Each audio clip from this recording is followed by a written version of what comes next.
Post संदर्भातली, कारण त्यांनी मुख्यमंत्र्यांनाच निमंत्रण दिलंय. 15 ऑगस्टला माझ्या घरी चिकन पार्टीचं आयोजन करण्यात आलंय. मुख्यमंत्र्यांनी याच्यामध्ये सहभागी व्हावं असं पोस्टमधून त्यांनी मुख्यमंत्र्यांना निमंत्रण दिलंय. मांस विक्री बंदी संदर्भातला जो निर्णय समोर आलेला होता त्याच्यानंतर आता मुख्यमंत्र्यांवर एक खोचक टोला त्यांनी मारलेला आहे आणि मुख्यमंत्र्यांनी माझ्या घरी आयोजित केलेल्या पार्टीमध्ये सहभागी व्हावं असं म्हणतात इम्तियाज जलील.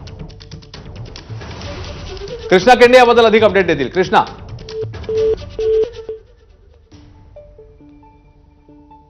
तर कृष्णाकडनं आपण या संदर्भात अधिक अपडेट जाणून घेऊ. मात्र 15 ऑगस्टला माझ्या घरी चिकन पार्टीचं आपण आयोजन केलंय. मुख्यमंत्र्यांनी देखील या पार्टीमध्ये सहभागी व्हावं असं म्हटलेलं आहे इम्तियाज जलील यांनी. विविध ठिकाणी 15 ऑगस्टला म्हणजे उद्याच्या दिवशी चिकन आणि मटण विक्रीवर बंदी संदर्भातला आदेश लागू करण्यात आलेला. त्याच्यानंतर राजकीय वर्तुळामध्ये अनेक मतमतांतरं समोर आलेली होती, अनेक ठिकाणी विरोध देखील झालेला होता. मात्र 1988चाच हा GR असल्याचं सांगण्यात आलेलं होतं.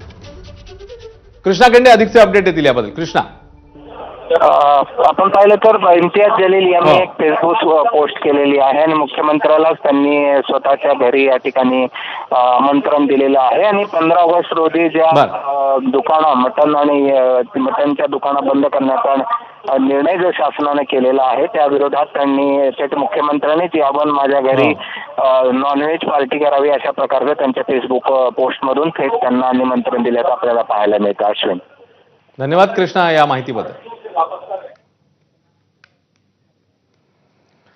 आणि आता जाणार आहोत नाशिकमध्ये, कारण महाराष्ट्र रोजंदारी कर्मचारी आदिवासी आंदोलन हे आक्रमक झालेलं तिकडे बघायला मिळते. सरकारने मागण्या मान्य न केल्यामुळे